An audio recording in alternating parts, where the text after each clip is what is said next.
Rabu 13 Agustus 2025 menjadi hari yang tak biasa di Polda Metro Jaya.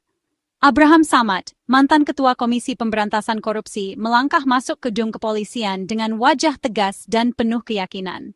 Didampingi tim hukum dan para pendukungnya, kehadiran Samad langsung menarik perhatian banyak pihak, baik dari kalangan media maupun masyarakat umum yang menantikan perkembangan kasus ini. Kali ini, Samad bukan datang untuk seremoni atau urusan resmi KPK, melainkan sebagai saksi dalam kasus tuduhan ijazah palsu yang menyeret nama Presiden Joko Widodo. Suasana di dalam kantor polisi terasa tegang, dengan tumpukan dokumen dan berkas yang menjadi bukti penting dalam penyelidikan. Kehadiran Abraham Samad sontak menjadi sorotan publik. Banyak yang masih mengingatnya sebagai simbol perlawanan terhadap korupsi, sosok yang pernah memimpin KPK di masa-masa penuh tantangan. Kini, ia harus menghadapi situasi yang sangat berbeda, di tengah pusaran isu politik yang sensitif dan penuh kontroversi. Statusnya sebagai saksi menimbulkan banyak pertanyaan di benak publik. Mengapa seorang mantan pimpinan lembaga anti korupsi kini harus berhadapan dengan isu yang syarat muatan politik? Apakah ini bagian dari dinamika hukum, atau ada kepentingan lain yang bermain di balik layar? Pemanggilan ini menempatkan Abraham Samad kembali di bawah sorotan media nasional. Namun, kali ini bukan sebagai pemimpin perang melawan korupsi, melainkan sebagai saksi dalam kasus yang menguji integritas sistem hukum dan demokrasi Indonesia. Peristiwa ini menjadi titik temu antara dunia pemberantasan korupsi dan dinamika politik yang penuh intrik. Banyak pihak menilai, kasus ini bukan sekadar soal hukum, tapi juga pertarungan narasi dan kepentingan di ruang publik. Keterangan Abraham Samad dianggap sangat penting oleh penyidik. Ia diharapkan bisa memberikan perspektif baru seiring kasus ijazah Jokowi memasuki fase penyidikan yang lebih mendalam dan kompleks. Hari itu, Jakarta menjadi saksi babak baru dalam saga hukum yang dipantau jutaan mata. Setiap langkah, setiap pernyataan, menjadi bahan diskusi di berbagai lini masa. Peristiwa ini mempertaruhkan kesehatan demokrasi, kebebasan berekspresi, dan kepercayaan publik terhadap institusi penegak hukum di Indonesia. Pemanggilan Samad bermula dari podcast edukatif yang ia kelola, sebuah ruang diskusi yang ia ciptakan untuk membahas berbagai isu hukum yang sedang hangat di masyarakat. Podcast ini menjadi wadah bagi masyarakat untuk memahami hak-hak mereka sebagai warga negara, serta menyoroti berbagai persoalan hukum yang kerap luput dari perhatian publik. Setiap episode selalu menghadirkan narasumber kompeten dan membahas isu-isu hukum serta hak warga negara secara mendalam, dengan harapan dapat meningkatkan literasi hukum masyarakat luas. Dalam salah satu episode yang menjadi sorotan, Samad mengangkat isu ijazah Presiden Jokowi. Ia menegaskan bahwa diskusi tersebut murni bersifat edukatif, bertujuan membuka ruang dialog bukan untuk memprovokasi atau menyebarkan kebencian. Namun, pihak kepolisian menilai konten tersebut memiliki relevansi dalam penyidikan kasus pencemaran nama baik yang dilaporkan langsung oleh Presiden. Mereka menilai, meski niat awalnya edukasi, konten itu bisa saja menimbulkan persepsi berbeda di masyarakat. Pemanggilan Samad sebagai saksi bertujuan untuk mendalami motif di balik pembuatan episode tersebut, serta menggali substansi diskusi yang terjadi di podcastnya. Polisi ingin memastikan apakah ada unsur pelanggaran hukum dalam konten yang disajikan. Kontras antara niat edukasi yang diusung Samad dan interpretasi hukum yang dilakukan penyidik menjadi inti dari kontroversi ini. Perbedaan sudut pandang inilah yang memicu perdebatan di tengah masyarakat. Bagi Samad, podcast adalah kontribusi nyata untuk mencerdaskan bangsa, memperluas wawasan hukum, dan mendorong masyarakat untuk berpikir kritis terhadap isu-isu publik. Namun, bagi penyidik, konten tersebut justru dianggap sebagai potensi bukti pidana yang harus ditelusuri lebih lanjut demi menegakkan hukum.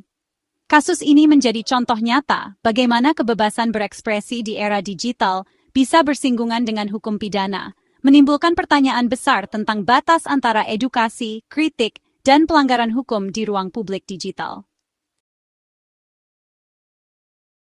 Abraham Samad memilih hadir memenuhi panggilan polisi, menunjukkan ketaatan pada hukum. Sebagai mantan pimpinan KPK, ia merasa bertanggung jawab memberi teladan bahwa semua warga negara setara di hadapan hukum. Sikap kooperatifnya disampaikan terbuka ke media, menegaskan penghormatan pada proses hukum. Di tengah iklim politik penuh drama, Sikap Samad menjadi oase, ia mempraktikkan supremasi hukum yang sering ia suarakan. Dengan kooperatif, ia menegaskan komitmen pada penegakan hukum adil dan transparan. Ia datang dengan kepala tegak, siap memberikan keterangan yang diyakini benar. Teladan Samad melampaui kasusnya. Ini pelajaran bahwa kritis pada pemerintah tak berarti melawan hukum. Di balik kepatuhan hukumnya, Samad menyuarakan kekhawatiran pemanggilan atas konten edukatif adalah bentuk kriminalisasi kebebasan berpendapat. Ia merasa bahwa tindakan ini adalah upaya untuk membungkam suara-suara kritis yang berani mengungkap kebenaran. Samad percaya bahwa setiap individu memiliki hak untuk menyuarakan pendapatnya tanpa rasa takut akan reperkusi hukum. Ia menilai, jika diskusi publik bisa berujung pemeriksaan polisi, ini sinyal bahaya bagi demokrasi. Demokrasi seharusnya memberikan ruang bagi perbedaan pendapat dan diskusi yang sehat, bukan malah menakut-nakuti warganya. Samad menegaskan podcastnya forum intelektual, bukan penyebar hoaks. Ia selalu berusaha menyajikan informasi yang akurat dan bermanfaat bagi pendengarnya, dengan harapan bisa menciptakan masyarakat yang lebih kritis dan terinformasi. Jika aktivitas seperti ini dianggap pidana, di mana ruang aman untuk bertanya dan mengkritik? Samad merasa bahwa tanpa ruang untuk bertanya dan berdiskusi, masyarakat akan kehilangan kemampuan untuk berpikir kritis dan berkembang. Isu ini bukan sekadar tentang dirinya, tapi masa depan kebebasan berekspresi di Indonesia. Samad ingin memastikan bahwa generasi mendatang masih memiliki kebebasan untuk menyuarakan pendapat mereka tanpa rasa takut. Kriminalisasi jadi narasi utama, dengan pasal-pasal pidana digunakan untuk menakut-nakuti pengkritik. Ini adalah taktik yang berbahaya dan bisa merusak fondasi demokrasi yang telah dibangun dengan susah payah. Efeknya, publik bisa takut bersuara, ruang diskusi jadi sunyi. Ketakutan ini bisa membuat masyarakat enggan untuk berbicara dan menyuarakan pendapat mereka, yang pada akhirnya bisa merugikan perkembangan sosial dan politik. Samad kini berada di persimpangan antara kepatuhan hukum dan perlawanan terhadap potensi penyalahgunaan hukum. Ia harus memutuskan apakah akan terus berjuang demi kebebasan berekspresi atau tunduk pada tekanan yang ada.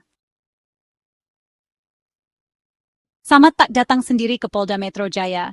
Dukungan masyarakat sipil mengalir deras. Aktivis, mahasiswa, dan warga hadir membawa spanduk dukungan, menandakan kasus ini jadi isu bersama.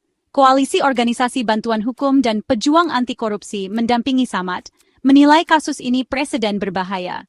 Solidaritas ini mengubah pemeriksaan individu menjadi panggung perlawanan kolektif terhadap represi.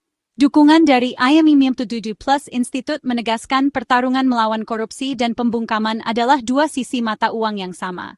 Setiap langkah hukum terhadap Samad diawasi ketat oleh jaringan masyarakat sipil. Solidaritas ini jadi benteng moral dan hukum, memastikan proses tetap adil dan demokratis.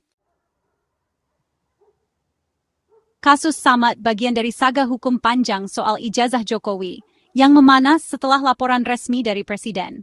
Laporan menuduh pencemaran nama baik dan penyebaran hoaks ditangani serius oleh Polda Metro Jaya. Beberapa nama, termasuk Roy Suryo dan Egy Sujana, jadi terlapor setelah laporan-laporan digabungkan. Status kasus naik ke penyidikan menandakan polisi temukan bukti permulaan cukup. Pemanggilan saksi-saksi termasuk Samad jadi langkah lanjutan. Presiden Jokowi sendiri diperiksa sebagai saksi pelapor, menunjukkan komitmen pada proses hukum. Kasus ini, dari polemik medsos hingga perkara pidana, tunjukkan betapa sensitifnya isu yang melibatkan figur publik utama. Inti kontroversi hukum ini adalah pasal-pasal pidana dari UHP dan UU ITE yang menjerat para terlapor. Pasal-pasal seperti penghasutan dan penyebaran hoaks digunakan, menandakan narasi ijazah palsu dianggap berpotensi provokatif. Kombinasi pasal ini membentuk jaring hukum kuat, tapi juga menuai kritik karena multitafsir dan rawan disalahgunakan. Aktivis menilai pasal-pasal ini sering dipakai membungkam kritik. Pertarungan hukum bukan hanya soal fakta ijazah, tapi juga soal tafsir kebebasan berekspresi. Tim hukum Samad berupaya membuktikan diskusi mereka bagian dari hak konstitusional, bukan tindak pidana. Hasil pertarungan ini akan jadi jurisprudensi penting bagi masa depan kebebasan berpendapat di Indonesia.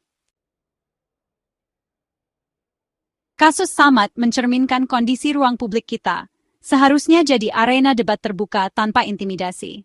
Diskusi kritis tentang kebijakan dan pejabat publik adalah mekanisme kontrol sosial dalam demokrasi.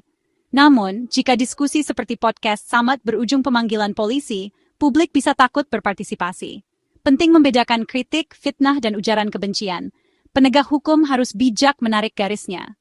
Proses hukum harus hati-hati. Pasal pidana jadi pilihan terakhir, Pak, bukan alat utama membungkam kritik. Pemerintah, masyarakat sipil, dan media punya tanggung jawab bersama menjaga ruang publik tetap sehat. Kasus Samad harus jadi momentum refleksi. Sudahkah ruang publik kita aman untuk dialog dan pencarian kebenaran? Semua peristiwa ini bermuara pada pertanyaan, bagaimana menjaga pilar demokrasi Indonesia? Supremasi hukum yang adil adalah fondasi utama. Hukum harus jadi payung bagi semua, bukan alat kekuasaan. Proses hukum yang transparan dan adil akan memperkuat kepercayaan publik pada demokrasi. Sebaliknya, jika hukum dipakai membungkam kritik, kepercayaan pada demokrasi akan terkikis. Kebebasan berekspresi adalah napas demokrasi. Negara wajib melindungi para pengkritik dari kriminalisasi. Kisah Samad bukan sekadar kasus individu, tapi cermin perjuangan bangsa menyeimbangkan ketertiban dan kebebasan. Semoga keadilan hukum selalu jadi kompas menuju masa depan Indonesia yang lebih adil dan demokratis.